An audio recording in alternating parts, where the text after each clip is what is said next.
Bueno, bárbaro, gracias. Todo lo que vimos la clase pasada de Unión Europea, fundamentalmente después de la Segunda Guerra Mundial, tiene su repercusión o su coletazo en América Latina.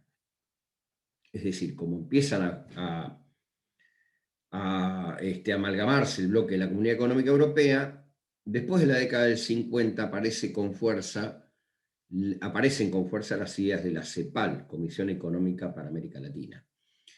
Y dentro de las ideas de la CEPAL está la posibilidad de concebir a la integración o a los esquemas de integración o las concepciones de integración como herramientas para un mayor favorecimiento de la situación económico y social, pero fundamentalmente económico, de los países latinoamericanos. Entonces aparece en América Latina este fenómeno integracionista, este fenómeno que apunta a conformar bloques de integración, pero como cuando les dije en integración, la primera parte de la bolilla, el objetivo fundamental de la integración latinoamericana es totalmente distinto al objetivo que se perseguía en la integración europea. Acá la integración, desde el punto de vista de la CEPAL, que es la comisión que inicia todo un proceso de despegue teórico práctico en economía de América Latina, va en un sentido de entender a la integración como una herramienta. No es un fin en sí mismo, es una herramienta para lograr un mayor desarrollo sostenido y equilibrado de los estados latinoamericanos. Entonces, aparece en Latinoamérica el primer esquema de integración en 1960, que es el esquema de la ALALC. Vamos a buscarlo acá. Aparece la ALALC. Es el primer esquema de integración latinoamericana. ¿Qué significa ALALC? Asociación Latinoamericana de Libre Comercio. Ya el nombre de este esquema nos está dando el grado de integración.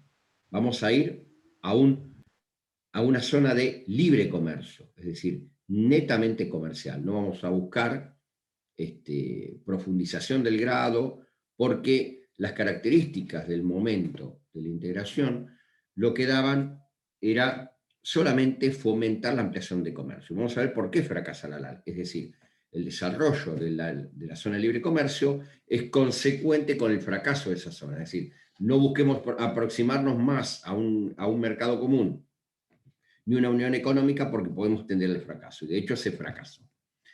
¿Cuándo nace la LALC? Nace en 1960 con la firma del Tratado de Montevideo, primer tratado de integración en Latinoamérica. Objetivos, por eso digo que es un instrumento para una conformación de algo superior con el paso del tiempo. Objetivos de la LALC: establecer un mercado común, latinoamericano, gradual y progresivo. ¿Cuánto tardó la Unión Europea en establecer un mercado común? 30 años. Acá se fijaba más o menos lo mismo, es decir, no llegar de entrada a fijar un mercado común latinoamericano porque no estaban dadas las condiciones. No estaban dadas las condiciones económicas, pero por sobre todo no había condiciones políticas. Siempre faltaba lo que era la voluntad política, porque la zona latinoamericana o el continente o la región latinoamericana, no continente, mejor así, vivía de situaciones conflictivas permanentes, ya sea internas para los estados o de conflicto con vecinos. Entonces, generar una zona de libre comercio en el cual se liberen los aranceles o se vayan desgravando el comercio de mercancías, era lo ideal para el momento económico, era lo ideal para el momento en el cual se establece esta idea de integración latinoamericana. El segundo objetivo es liberar el comercio recíproco, es decir, una visión netamente comercialista. En ningún momento se habla de conformar un bloque de integración estructuralista o con fijación de una estructura jurídico-institucional, es decir, es netamente comercialista, netamente esquema de integración clásico, gradual y básico de zona de libre comercio. Liberar el comercio recíproco y como consecuencia de estos dos, del establecimiento del mercado común a futuro, pero sobre todo el instrumento de liberación del comercio recíproco, lo que se buscaba era promoción de la complementación económica de los países de la zona. ¿Se acuerdan que el otro día yo hablaba cuando di los grados que eran 5 grados, pero había un sexto momento que algunos no lo definen como grado, que es cuando hablamos de zonas de preferencias arancelarias. Bueno, acá se buscaba lo mismo. A través de una zona de preferencia arancelaria se buscaba la complementación de las economías de Latinoamérica. Bueno, el proceso de integración era muy ambicioso, porque quería fijar una zona de libre comercio. Fíjense, ahí están los países, desde México, salteando Centroamérica, hasta Ushuaia, es decir, hasta el fin de Argentina. Fíjense o piensen ustedes que hablamos de un momento en el cual había deficiencias estructurales, no había posibilidad de conexión, no había diversificación de producción económica, había muchos impedimentos de traslado, había imposibilidad de fijar aranceles parejos que permitieran una disminución gradual de los mismos. Es decir, el proceso de integración al ALC tenía más desventajas que ventajas. O sea, tenía más obstáculos que soluciones a la integración y al modelo que planteaba la CEPAL de generar un procedimiento que sirva como una herramienta para un fin que era el desarrollo posterior. Esto, el desarrollo es fundamental porque es algo que se va a mantener por lo menos hasta la década del 90, ahora lo vamos a ver.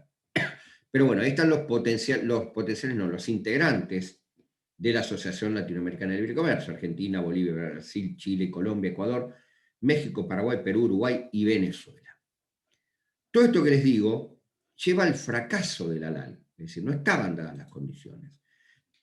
La LAI desaparece como tal, y los motivos o las causas o las circunstancias que generaron este fracaso son estas que están acá. Primero, falta de infraestructura, es decir, no había puertos suficientes, no había aeropuertos o rutas aéreas que permitieran el comercio entre intrazona. Había un poco de entrelazamiento económico, es decir, no se ponían de acuerdo los países en qué iba a producir uno y qué iba a producir otro para generar un intercambio más fluido y ese famoso entrelazamiento económico. Después no había coordinación de políticas macroeconómicas, no se ponían de acuerdo en los aranceles fundamentalmente, cómo iba a ser el proceso de desgravación. Porque piensen ustedes que una zona de libre comercio lo que tiende es a desgravar todos los aranceles y liberar el comercio. Bueno, eso no ocurría. Pero además, y esto es fundamental desde el punto de vista económico, había una desigual distribución de costos y beneficios. De estos países que están acá, ¿cuáles piensan ustedes que se llevaban las mayores ventajas y cuáles piensan ustedes que eran los que tenían menos ventajas? Está claro que Argentina, Brasil y México eran los más poderosos de toda esa región. Entonces, el reparto desigual de beneficios en relación con Bolivia, con Ecuador, con Perú, con Venezuela y con Uruguay, se hacía sentir mucho. Entonces, era como que todos ponían el esfuerzo, pero solamente 3 o 4 economías recibían beneficios por su capacidad de diversificación y de producción a gran escala y de amplitud de comercialización. El cuarto elemento es la falta de voluntad política, que es lo que les dije siempre. Los esquemas de integración, fundamentalmente en Latinoamérica, se guiaban por esquemas de procesos democráticos. Si no había procesos democráticos, esta hipótesis de conflicto que estaba siempre subyacente aparecía y quebraba la posibilidad de relacionarse a nivel exterior o las relaciones exteriores. Bueno, ahí está, falta de voluntad política con la consecuente inestabilidad democrática, porque la falta de voluntad política derivaba o al revés, mejor dicho, la inestabilidad democrática, la posibilidad de aparecer o de generarse gobiernos autoritarios o gobiernos dictatoriales, generaba una falta de voluntad política que impactaba hacia adentro, pero también impactaba hacia afuera, es decir, hacia las relaciones exteriores. Y el último elemento es la falta de actitud competitiva, que es consecuencia de la desigual distribución de costos y beneficios. Es decir, los países no estaban capacitados para competir. No estaban capacitados para competir. Es decir, buscaban más preservar su mercado que en realidad aliarse con países que podían quitarles posibilidades de desarrollo, de expansión o de crecimiento en el mercado, tanto interno como el mercado externo. Bueno, estos son los motivos por los cuales el primer intento de integración, llamado Asociación Latinoamericana de Libre Comercio, fracasa. Es Es decir, era un proyecto ambicioso que buscaba entrelazamiento de economías y que proyectaba la conformación de un mercado común que nunca llegó. Como consecuencia de esto, pero fundamentalmente de esto que les marco acá, la desigualdad en la distribución de costos y beneficios, hay un grupo de países que se separa del ALAL, que da el portazo y decide conformar un esquema de integración aparte, manteniendo la idea de desarrollo, pero no acelerando el proceso, o sea, no buscando un proceso tan ambicioso. Entonces, en 1969, recuerden que es un año clave para la historia de la humanidad, estos países, Bolivia, Colombia, Ecuador, Perú y Venezuela, se separan de la LAC y forman el Pacto Andino, con la firma del Acuerdo de Cartagena. Es decir, el Acuerdo de Cartagena es aquel tratado internacional o tratado entre estos países que marca dos cosas. Primero, la salida de estos 4 países de la idea de integración latinoamericana y segundo, la conformación del Pacto Andino. ¿Por qué pongo ahí arriba Pacto Andino, Comunidad Andina de Naciones? Hoy el Pacto Andino se llama Comunidad Andina de Naciones porque en 1989, en la reunión de Galápagos, se cambia la idea de integración. ¿En qué sentido? Cuando se firma el Acuerdo de Cartagena, cuando se da lugar al Pacto Andino, los 4 países, Chile iba y venía, Chile salió, estuvo al principio, después salió. Los 4 países mantenían la idea de desarrollo y de la integración de las economías cuando se forma el Pacto Andino. Cuando comienzan a aparecer distintos esquemas de integración o modelos de integración en Latinoamérica, el Acuerdo de Cartagena o el Pacto Andino cambia la visión. ¿En qué sentido? Pasamos de una idea, de un esquema basado en el objetivo del desarrollo económico y sustentado de los 4 países y pasamos a conformar o empezamos a conformar una idea de integración netamente comercialista. Netamente comercialista. Hoy, la Comunidad Andina de Naciones dejó de lado esa idea principal o original del desarrollo que tenía la LAL para convertirse en un esquema netamente comercialista. Esto se da en 1989 en la reunión de Galápagos. El cambio de Pacto Andino, Comunidad Andina de Naciones, no es solamente un cambio de denominación del bloque o grado de integración, implica un cambio de estructura o de modelo de integración. Pasamos de un modelo de desarrollo a un modelo de ampliación del comercio, manteniendo las instituciones y manteniendo la idea del desarrollo, pero no como un objetivo fundamental o principal. Fíjense que acá les pongo los objetivos del Pacto Andino, cuando se firma en 1969, y acá está bien expresado: alcanzar un desarrollo equilibrado, integral y autónomo del bloque. Este concepto de desarrollo, insisto, lo remarco para que lo tengan en cuenta, era el concepto de desarrollo primigenio de la LAL, que se quebró, ¿sí? Cuando se forma el Pacto Andino, o cuando comienza a funcionar el Pacto Andino, ellos mantenían la idea de desarrollo. Como ven que a nivel global y a nivel regional los vecinos comienzan a ver beneficios en cuanto a la ampliación de sus comercios, cambian en Galápagos. Entonces el objetivo de alcanzar el desarrollo equilibrado, integral y autónomo queda como subsumido en la idea de ampliación de un mercado y de un modelo más comercialista.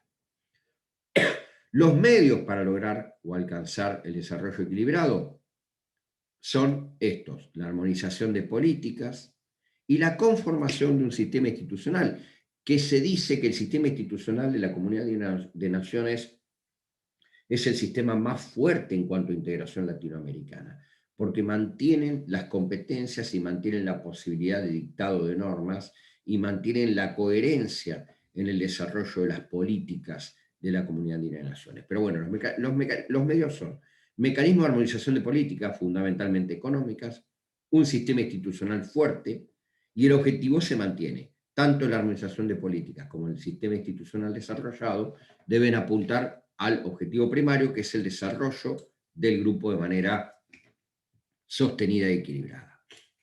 ¿Cómo está conformada hoy la Comunidad Andina de Naciones? Bueno, Bolivia, Colombia, Ecuador y Perú. Bolivia, Colombia, Ecuador y Perú. Venezuela salió del Pacto Andino y Chile también. Chile es un miembro observador, como les dije en aquel momento. Chile es quien ha firmado más tratados de libre comercio con los bloques, pero nunca se ha comprometido en las profundizaciones de los bloques. Por eso Chile figura como observador. Chile tiene un tratado de libre comercio con el Mercosur y así se ha desarrollado con todas las economías a nivel mundial. Bueno, acá tienen en esta diapositiva los países que constituyen la Comunidad Andina de Naciones. Colombia, Ecuador, Perú y Bolivia, asociados Chile, Argentina, Brasil, Paraguay y Uruguay, observador España en reuniones de asuntos exteriores solamente. Ustedes si van a la página de la Comunidad Andina de Naciones van a ver que cada tanto sale una resolución o una decisión con la participación de España, pero solamente en temas de asuntos exteriores por la ligación que hay con España. Venezuela ahí tiene el proceso, se integró en el 73 y salió en el 2006, y Chile estuvo incorporado desde el 69, momento en el cual se fundó este acuerdo, y se retiró en 1976, durante el régimen de Pinochet, porque ¿qué desapareció acá? La voluntad política, y apareció la hipótesis de conflicto. Bien. Vamos a seguir avanzando en lo que es la integración latinoamericana. Después del fracaso del ALALC, se celebra... Profe, disculpe, los países asociados, estos que figuran ahí, ¿qué función cumplirían? Son, cuando vos, ¿quién me pregunta? Melina, ¿no? Sí, profe, buenas tardes. ¿Cómo anda, Meli? Cuando vos hablas de países asociados en los esquemas de integración, lo que estás haciendo es mencionar o tratar de describir que hay algún vínculo comercial, solo vínculo comercial con el bloque. Son asociados, pero no son miembros plenos. ¿Se entiende? O sea que no podrían tomar decisiones políticas No, dentro del bloque. no tienen participación, es muy buena tu pregunta, no tienen participación dentro del bloque. Tienen algún tipo de sociedad o son socios o están asociados desde el punto de vista comercial. El caso de Listo, Chile profe. lo vas a ver asociado en casi todos los bloques de integración, porque Chile se ha especializado en firmar acuerdos de libre comercio, no de integración plena, con casi todos. Sí, la novia de América que había dicho. Claro, como dije en su momento, es decir, coquetea con todos los bloques, pero no se incorpora de lleno a ninguno. Esto de la Nueva América es un poco una visión medio graciosa, no lo tomen a mal, por favor. No, pero se entiende que está en todos lados como país asociado, pero no configura ningún Exactamente, bloque. pero tu pregunta es muy buena y vale para esta aclaración. Es decir, hay un tipo de ligación más que nada comercial. No son íntegros, no están integrados totalmente. Y como bien dijiste vos, no tienen participación en las decisiones políticas porque no forman parte de la institucionalidad jurídica. ¿Se entiende? Pero alguna ligación tienen. Alguna ligación tienen. ¿Sí? Gracias, profe, muy amable. No, por favor. Bueno, volvemos. Trazando Dime, Martín. un paralelismo, estaba pensando un paralelismo con la política actual argentina. Chile es ese político que juega con la oposición, juega con el oficialismo, juega con lo demás, pero nunca entra del todo. Es el abogado del diablo de Chile. Claro, está donde le conviene. Es el abogado del diablo. Si usted, ahora yo después, cuando terminamos con el bloque de integración, les voy a mostrar, si quieren ir buscándolo, el Spaghetti Bowl. Ahora, si yo encuentro para la segunda sesión, les voy a mostrar lo que son los acuerdos de integración. Chile participa en acuerdos de integración con casi todo el mundo. Es tremendo cómo ha negociado muy inteligentemente, esto hay que decirlo, muy inteligentemente, con casi todos los países del mundo y con casi todos los bloques del mundo. Que lo dije el otro día, colocó sus productos, ya voy Delphi, colocó sus productos a bajo arancel con casi todos los países del mundo, con casi todos los bloques del mundo. Cuando muy pocos países tuvieron esa capacidad y esa visión geopolítica o geoeconómica para posicionarse tan bien a nivel internacional. Delphi. No, como que qué raro que se pueda hacer eso de estar pero no. Pues como que con ese sentido no arriesgas mucho, no te comprometes del todo y te fijas que te conviene. Y Un sí, país lo ha que ya hecho, como que se asocia del todo no es tan fácil. Como que me lo parece ha hecho raro que lo ha se hecho pueda. Gran Bretaña con la Unión Europea. Lo ha hecho Gran Bretaña con la Unión Europea. Cuando se forma la Comunidad Económica Europea y después pasa a ser la Unión Europea, yo les mencioné a Pompidou la otra vez, que era un ministro de Relaciones Exteriores francés, que fue quien negó la incorporación de Gran Bretaña a la Unión Europea, porque los ingleses quisieron, primero se opusieron, y después cuando vieron que empezó a funcionar, se quisieron incorporar. Quisieron los franceses, le dijeron sistemáticamente que no. Pompidou fue uno de los que paró un poquito puso un poco de paños fríos al avance de la Unión Europea y desarrolló el tríptico, lo que se conoce como el tríptico de Pompidou. El tríptico de Pompidou tenía 3 elementos: ampliar, profundizar y generar. Ampliar, profundizar y generar. Y entonces, a partir de ahí, se estableció un sistema de toma de decisiones, porque las economías eran distintas, porque las ideas eran distintas, que es un sistema que se usa, lo que me dice Delfina me da pie para decir esto, en casi todos los sistemas de integración, que es el sistema de toma de decisiones de las velocidades, se llama, o sistema de decisiones a la carta. ¿Qué quiere decir? Si vos vas a McDonald's, estás tomando decisiones de las velocidades, porque podés elegir comer rápido y aceptar los combos que te da McDonald's. Si vos vas a un restaurante que no es McDonald's, elegís dentro del menú las opciones que más te gustan. Bueno, en la integración europea dio pie para algo similar. El sistema de decisiones de las velocidades implicaba que todo lo que sancionaba la Comunidad Económica Europea se ponía en marcha indefectiblemente sin pensar qué hacían los países. Pompidou frenó un poco eso o estableció ese criterio porque Gran Bretaña se quejaba de todo. Es decir, no, esto yo no lo quiero, esto sí, esto no, esto sí. Entonces se tomó un sistema de decisiones que es el sistema de decisiones a la carta. De la receta de toda la normativa que surgía de la Unión Europea, cada país elegía cuál se tomaba, cuál beneficiaba más a su economía o no. Bueno, lo mismo pasa con Chile y lo mismo pasa con los demás bloques de integración. Yo decido firmar un tratado de libre comercio y me convierto en país asociado porque no me interesa o creo que no me conviene complementar mi economía con la del bloque, llegando a profundizar un mercado común. Es decir, parece medio loco, pero no es loco. Desde el punto de vista geoeconómico y geopolítico es bastante interesante. A Chile por lo menos le dio resultado. A Inglaterra no le dio tanto resultado, porque al final se terminó yendo de la Unión, o termina saliendo de la Unión.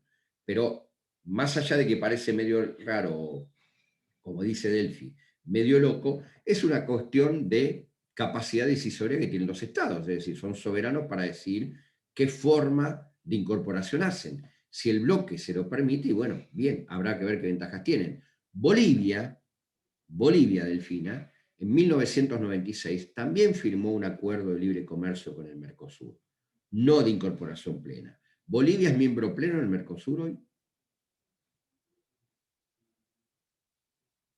No sé. No, No, no es miembro pleno del Mercosur. Tiene un tratado de libre comercio, pero Delphi no es miembro pleno porque Bolivia no quiere. No es miembro pleno porque el bloque no lo deja ingresar. El proceso de incorporación de Bolivia al Mercosur está frenado porque Uruguay no le ha dado aceptación. ¿Se entiende? Es decir, es un conjunto de relaciones muy estrecha que depende de las dos partes. Del bloque, por un lado, en si le interesa al bloque, que es lo que primero me preguntaba Martín hoy con respecto a la Unión Europea. Si le interesa al bloque que vos te incorpores, y también del punto de vista decisorio de mi persona, del país que dice, me interesa incorporarme, a ver qué opciones manejo. ¿Qué tendrás que tener en cuenta? El nivel de tu economía, la capacidad de entrelazamiento económico, si políticamente te conviene, si territorialmente también. Es decir, es un juego muy delicado en relaciones exteriores. ¿Qué me querías decir, Delphi, que te veo con la pregunta ahí a flor de piel? No, te estoy escuchando. Pero, ¿me Lo que entendés? pasa es que puede ser. Pero ¿Cómo? no, sí, ya me quedó claro. No, pero ¿qué me dijiste? Justo te interrumpí, ¿qué? No, eso que si se podía entrar, pero hasta ahí, y sí, como que se puede y Y hay países que les conviene y países que no. Exactamente. A Bolivia le conviene hoy. Fíjate que lanzó con un grado de integración mínimo, una zona de libre comercio con el Mercosur. Después vio que empezaba a profundizarse, después vio que le convenía y pidió la incorporación plena. Pero todavía no se la dieron. Es decir, ¿por qué no se la dieron? Y porque alguien en el bloque, basado en consenso, ojo, basado en consenso, dijo no. Si fuese por mayorías, Bolivia ya estaría incorporado. Pero como el Mercosur se mueve por consenso, con que uno levante la mano y diga no, y vamos a saber por qué no, no sé, no le conviene al bloque, no le conviene a Uruguay, o no sé por qué, está frenada la incorporación de Bolivia. Pero es que ha habido un equilibrio, una delgada línea de evaluación de conceptos o de contenidos económicos, fundamentalmente, por los cuales las dos economías se tratan de entremezclar o no. No es así tan simple y tan matemático. Hay una evaluación.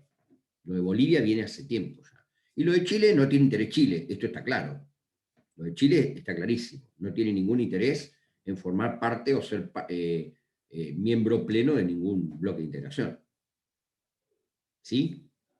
Bien, Bárbaro. gracias. Vuelvo acá. Entonces, estamos en el segundo esquema de integración latinoamericano que se origina, mejor dicho, a partir de 1980 con un nuevo Tratado de Montevideo. Nuevo Tratado de Montevideo. Y a partir de este tratado de 1980 se conforma la ALADI, Asociación Latinoamericana de Integración.